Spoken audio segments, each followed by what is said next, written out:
Hi guys. This is Mikeia and Latundra. We're back with another episode with the Daughters of the Overflow. Young people on fire for God, youth division. Today we're going to be talking about playing house and celibacy. Yes, two major topics. Two major topics, especially in our age group. Yes. You want to start off with me? Okay, so first we need to talk about celibacy, and then we'll eventually get into talking about playing house. So celibacy is not really popular. We're gonna be honest. Young girls growing up and like especially teenagers, 13 and up, and surprisingly, is girls under 13. Right now, well, it's been like this for a long time. Girls start to grow up, going through puberty and their teenage years, and you know it's natural for you to like someone, and they meet people and stuff, and they find themselves attracted to them, and they feel like they have to sleep with them. They have to give up what's precious. And what we were taught to not do that. We were taught to save yourself for marriage and for your husband. And like I said, we can speak from experience because we know that we're adults now. Mm-hmm. We know the importance of celibacy. Young girls, I know you're watching, and adults too. It is important that you push celibacy. You don't have to give yourself to everyone that you come in contact with, that you're in a relationship with. It's best that you save yourself for marriage because that's special. And when you finally meet the one, your soulmate, the one that you know that you're going to spend the rest of your life with, you're going to be so grateful. Because like we discussed in the previous videos, we talked about soul ties. Soul ties is like when you sleep with Jim, when you sleep with Bob, when you sleep with Bruce, all of that, it has spirits attached to that, and that becomes a part of you. And then you down the line, you wondering why I'm depressed and why I'm feeling like this is because if you think about it, it's the soul ties that's attached, because you're giving up something that's so precious that God told us to wait until marriage. I want you to kind of elaborate on your journey of celibacy. So my journey of rewind back. Let's talk about what happens when you come together with someone. Right. Sex is made for married people because they create a bond. Right. You become one with that person. So you cannot become one with everyone. You're only supposed to become one with one person, because it is a tie. It's a ceremony to tie two people together. That's what it means. That's why you're not supposed to be tied to everyone. Right. And so my personal experience, I ended a situation with someone, and I personally grew my relationship with God. And it's something that I wanted to do for a while, but I would always mess up, let's be honest.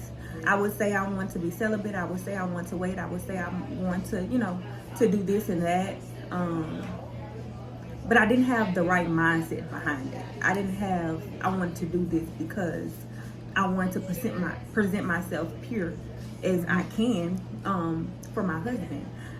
Wasn't doing it because I loved God and I didn't want to disappoint him. Right. I wasn't doing it because I value myself more than to give myself to someone that doesn't deserve it, that don't deserve me. So I wasn't doing it for that. I was just like, okay, I'm just gonna wait. This is what my parents told me to do. This is something I know I'm supposed to do. I wasn't doing it because I wanted to make myself proud, my God proud, and my husband. I wanted to value him in the best way I can, right, by giving myself to him in a pure way. So I decided to start my celibacy journey. And I am so proud of myself for doing this, because temptation is real. It is. It is real. It is real. And gotta be real. And just because you give your life to Christ, or just because you say you're going to be celibate, it doesn't mean that you're not gonna face temptation. You're not gonna face temptation. It gets even stronger. It gets even stronger because the devil will present things, people, situations where it's like, oh, these, I don't even know where this is coming from. Things are going to present themselves, and you're going to be like, okay, before I decided to do this, this did not happen. Yeah, you more know? stuff is like when you commit yourself to God, like it said, when you would do good, evil is present. It's like it's sitting there waiting for you, to set up a trap. And it gets that temptation. I'm telling you, we just only speaking from experience. Like this is not a lie. It's real, and this is going to lead over to playing house. Like when you get into a serious relationship, oh, I'm in love, I'm head over heels for this person, and we eventually want to get married. Okay, from my experience, because I'm married, I was in love. Like when me and my husband went through the dating phase, we was in love, head over heels. We didn't want to go a day without seeing each other, but I was like, okay, I want to wake up to this man every day. I want to be under him. Just being real. I'm not going to lie to you guys. I'm just going to tell you what's real. And I was tempted. I was like, you know what? I'm going to move in and I'm going to, just see how it go. But the Lord, for some reason, the Lord kept saying, don't do it. Don't mess this up. And I was obedient to him. But I'm not going to lie to you. I have been tempted to move in with my husband and, the whole 9 yards. But the Lord kept saying, don't do it. Don't play house. You're going to regret it. And I'm glad that I didn't. So I can come on here and I can tell you to stay strong. Do it the right way. Don't shack. That's what it's called, shacking. When you're moving in with someone that's not your husband, that's when all hell going to break loose. All this stuff going on, y'all may not even make it. Just being honest with you. And you have some people that have done it, that have made it. But what I'm saying is that if you can, be obedient to the word of God. No, not if you can. Be obedient. Be obedient to the word of God. Don't, whenever, like if the man really love you, he gonna wait for you. He's not gonna pressure you. You tell him, look, I don't want to move in with you. I want to wait till we're married and do it the right way. And if he loves you, he's gonna respect your decision, and he should be on the same page as you. Because why are you marrying somebody that's not on the same page with you anyway? You see what I'm saying? So it's important that you just hold yourself up as a young lady, be an example, and put your standards down, okay? Let them know your standards. Go ahead. And let's go back to boundaries. Boundaries are very important in a Christian, in a kingdom relationship. Right. It's very important because if you don't have those boundaries, if you don't have those expectations, if you don't have those, standards, right, then anything can go. Anything's going to fly. If you guys don't set ground rules, if you don't set down, okay, we're not doing this. We're not doing this. And especially when you're in a committed relationship, but y'all have not gotten married yet. You want to set those boundaries. You want to set those standards, because that's when the temptation is going to get real. Let's be honest.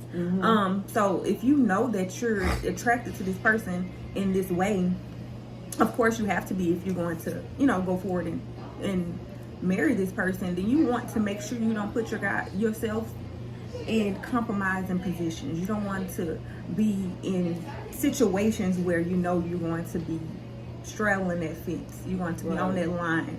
It's kind of hard. You want to hold back. You know what I'm saying? You want to show some restraint and say, okay, we know that when we're in this situation, things can go too far. Yeah. So what we're going to do is we're not going to go this. Or if we are in this situation, we want to have some people around us so that we know that we're not going to cross those lines. Right. Or, let's not have certain conversations. If we know these conversations going to can trigger emotions. Going to lead to another conversation, going to lead to another conversation. Let's not have those conversations. You have plenty of time to do those things, to have those conversations when you're married. Right, and like the old people was telling us when we was coming, baby, you got plenty of time for that. They telling the truth. You need to listen. So whenever advice from a preacher, pastor, mother, whoever's telling you this good advice, take it, because it's going to pay off in the long run. And that's why we're able to sit here and tell you that celibacy is important and playing house is a no-no. No. And I'm going to give you an example. Say, for instance, you guys been in a relationship. I'm not gonna put a time frame on it, but it's been a while, and y'all go on a date. Okay, so my advice to you would be like, okay, my curfew is this time. I'm gonna go home, and I'm gonna talk to you. I'm gonna go to bed, and I'll talk to you the next day. Staying on the phone all night, and like, I'm losing my train of thought. Okay, say for instance, y'all then came out on a date. Oh, you should come over tonight, but then you can go home later. You see what I'm saying? No, because if y'all get along, y'all, I'm telling you, y'all gonna want to be intimate, and I'm telling you, it's gonna go too far. It's gonna cross the line. So don't fall for that. You gotta be smart. You gotta be like, we're gonna go to this dinner, we're gonna go to this movie, and you're gonna take me home. That staying the night. And I'm about to say, yes, spending the night. You guys, do it. Spending the night. It's the same thing. And people think because I don't have clothes here, I don't have all my belongings here, I don't have all my things here, then it's not shacking up. Sorry to be the one to tell you, it's still shacking up. It really is. Yeah. It's still shacking up. You're still, sharing a bed with someone. Same thing. Come on now. What you think is gonna happen? You share too many beds together. But look, you have some people that's like, okay, we're gonna live together, but he gonna sleep on the couch and I'm gonna sleep in here. That's not gonna work. That's not gonna work. You living with a man, he see you all the time, and y'all attracted to each other. That's not realistic. It's not realistic. And definitely not biblical. So we don't want to get on here and beat anybody up that has done it. We just want you to just make the right decision going forward. I've done it. I'm not trying to put anyone down. No judgment. These are some things that I've experienced. Right. I've had premarital sex. Let's be honest. Yeah. Me I've too. shacked up. Let's be honest. But now I am corrected. I have to be an example. Yeah. I have people who are looking up at me. We have people who are looking up to us. And we want to set a good example for them. Set an example that they can say, okay, yeah, they may have made some mistakes, but they came back and corrected them. They came back and showed the standard. They walked the walk. You get what I'm saying? So I'm not trying to put down on anybody who has done it, because I've done it. Yeah. And I'm not ashamed to say that I've done it. I just want you guys to know that you don't have to. You don't have to. You don't have to settle, because if you set those boundaries and you say what you will put up with and what you won't put up with, the things that you're going to do and the things that you're not going to do, if you are staying strong on them, stand firm on what you say you're going to do, and do not waver from that thing.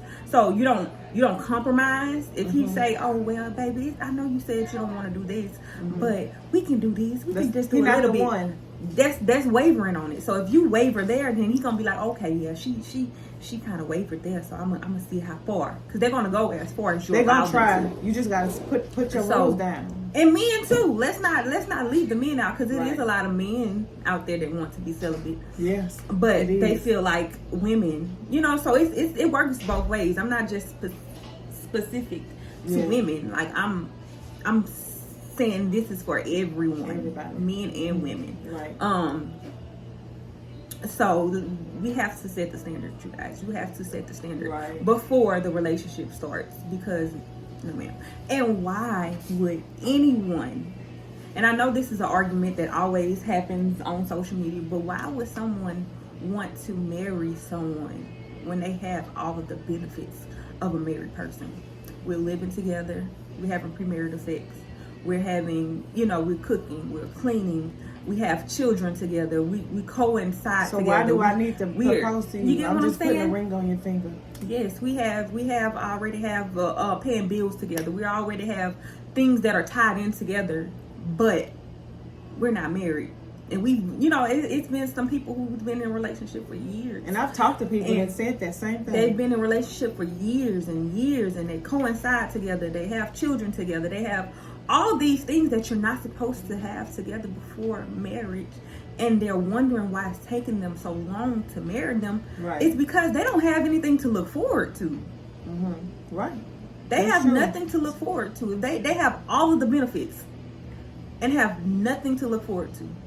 And this is just my opinion. Now, I don't know about you, but it shouldn't take no 5 years to date somebody to know that you're in love with them. I'm just saying. Now, me and my husband, we dated a year, and we knew we was in love immediately, because God, like I said, God put us together. But it shouldn't take nobody 5+ years to know that. No. So it's like, are you playing, or are we going somewhere at this point? And I encourage every woman to, and men, let's women and men, because I tend to just say women, but I want everyone to make your list, make your timeline, make your, what do you, the things that you want in a partner. Yeah. make sure you know what you want in a partner, and align those things with the word, And stand align those things with God. Talk to him in your decision making when you're dating. Talk to him like, is this the person for me? Can you reveal, their intentions to me, so that I know if this is a situation that I need to continue or not. Yes. Let's see those things. Let's see if they're matching up, with those things. Right. And then you can go, and then you have to get to know that person, but it should not take 6-7 years to decide. But that's when it comes. That's what comes in when I'm getting everything. I'm getting. Cause let's be honest. You being honest. If you with somebody for 6 years, yeah, and you're having premarital sex, and you're living together, you guys pay bills together, you have children together, you have all these things together. You basically what doing I'm rushing for. Right. What I'm rushing I got for. you. So I'm not. Men love the chase. They do. They love the chase. So if they feel like they're getting everything that they're trying to get out of it, they didn't without got it. any hassle, without any. Yeah. They basically didn't got it. They just So don't have they're it not paper. wanting. Right. They're not wanting to take that step. And even if they do, they're doing it because, okay, I've been with this person for this long. I might as well go ahead and do it. Yeah. But it's okay, this person is standing on their word. They're setting the example for my children. They're being that person that biblically, yes, I want in my life. And they probably saying, you know what, I'm gonna marry her before somebody else get her, because she gonna be off the market real soon. So let me go ahead and take care of that. You know what I'm saying? You want somebody with that type of attitude. And once you set those boundaries, it's going to wean out the people who are not kingdom. Right. It's gonna wean out. They're gonna wean out real quick. Y'all have to be equally yoked. Anyway, y'all have to be on the same page. So you gotta, when you dating, you gotta be like firm, like. And y'all, we want to make these videos. We don't want to, let's say, we're not trying to be your friend. We want to encourage you to do the right thing, but we don't want to just tickle your ears. We got to tell you the truth. We got to tell you what's in the Bible, because we gonna be held accountable for that. So we just want to be real. We don't want to lead anyone astray. We want to be real as real can be, because I feel like our generation is very perverse. One, it's over sexualized. It's everywhere. It's everywhere in all of the music, all on social media, on the radio. Everywhere you go, it's always sex. It's over sexualized. Sex. And this is a very. This is a movement, or where not even a movement. It's a what I'm thinking for, a generation where anything goes. Yeah. Anything goes in this generation. The generation that we're living in. Yes. If you want to do this, then okay, that's okay. Do it that will. You only live once. Exactly. You on YOLO. That's and that's crazy, because I used to say that. Oh, you only live once. Let's do you this. Can do what you want to do. Let's go. Hey, you better do it while you're here. No, ma'am. No, sir. No. Nope. Have standards. Have morals. Have grace. Present yourself in a manner in which you want your children to be. Do you want to be all with everybody, and then you want your children to do that too? No. Set the example. Do you want your sisters, your brothers, your cousins, the people who are she's doing this, and if she's with every, she find it okay, then I'm gonna do it. If she's bringing home somebody different every now and again, then I can do it too. Instead of holding yourself up. Yes. Holding yourself to that example, holding yourself up to that standard that you want the people who are looking up to you to do. You cannot lead by example and not be the example. Right. If you're going to lead by the example, you have to be the example. Right. You got people young and old looking up to you that you may not even know about. So you just got to do what's right. And don't, like I said, don't try to tickle nobody's ears. If you're going to tell them the truth, let them have it. And don't judge them, pray for them, because God gonna deal with them. He's gonna guide them and lead them. And this is like I said, this is no way in condemnation. This is no way trying to judge or trying to put anyone down. Because like I said, everything that I'm talking to you guys about, I've experienced it. I've been there. It's not worth it. It's not worth it. It's not worth it. Once your eyes are open, once you realize that you don't have to, and that is people out there that's going to be with you and hold your boundaries, hold you accountable to your boundaries. You want somebody that's gonna say, Kia, boo boo. Well, you know, boo boo's married, but Kia. Right. We're not gonna do that. We're not gonna go in there. Didn't you say you're not doing this? I want someone in my life who's going to help me uphold my boundaries. Who's going to work with me, not against me. Right. And that's how you know you're with the right person. If they're holding you accountable to the things that you said you was going to do. Right. They're helping you go forward. You said you're not going to go in this type of situation. We're not going to go in this type of place. We're not going to do this type of things. Then we're not even going to go in situations where we're going to possibly be in these type of things. You got to think ahead. Yep. And another thing, you got to pray too. You got to talk to God. Lord, I'm in love with this man. I'm head over heels for him. And I feel myself getting weak when it comes to these desires. Lord, help me to stay strong. And you know, you got to talk to God. He gonna work it out for you. I'm telling you. And you have to talk to God about everything. Oh Lord, it's me again. Baby, you got to keep talking to him. And I feel like a lot of people think that you have to be on your knees, knelt down to talk to him. No, you can live like on the driveway. I'd be on the highway talking to him. You could be shaving. Lord, it's me again. Help me. You know, real. I just talk to him, and I talk to him like I joke with him. Yeah. I joke with him. And then he know us better than we know ourselves. So I know a lot of my friends can you know can attest to this. Like I'll be like, hey Big G, it's me again. You know, like I talk to him and I joke with him and I love on him. Sometimes I'm just there to say thank you. Sometimes I'm just there to cry my eyes out and I can't say any words at all. But talk to him about everything. And you're never go wrong. And you're not going, like when he's truly guiding you, you're not going to be able to ignore it. You're not going to be able to. He's going to throw so many signs. And you're going to be like, yeah, this God, this him. I'm just ignoring him, so let me listen. Yep, and that's where I'm at right now, because I feel like right now I'm in this season of preparation. Yeah, I'm preparing myself for the next season. I'm preparing myself for what is next, and I'm so thankful that I have a prayer life. I'm so thankful that I'm in my word. Prayer lives matter because I know He's going to guide me in the correct way, and He's already setting me apart. He's already clearing the way for what is for me. And so with that being said, I want to uphold myself. I can't entertain every person that comes at me. I can't entertain every situation. I can't be in certain places. I can't do certain things because I want to hold myself up in that way. Right, and it's 3 words: accept the call. Because when you decide to commit yourself to God, when you decide to live for Him and be obedient, and all this other stuff don't matter, all this worldly stuff, God gonna use you in a mighty way. He gonna show you signs, like He gonna show you I'm real. I just need you to believe that I'm real. So just stay committed. Talk to Him. Lord, help me to do what's right, to live right, to be an example for you, because at the end of the day, it's all about you anyway. It ain't about me. You just using me as a vessel. But I just need to make myself fully committed to you. And once you commit yourself to Christ and truly give yourself to Him, things are going to come easier.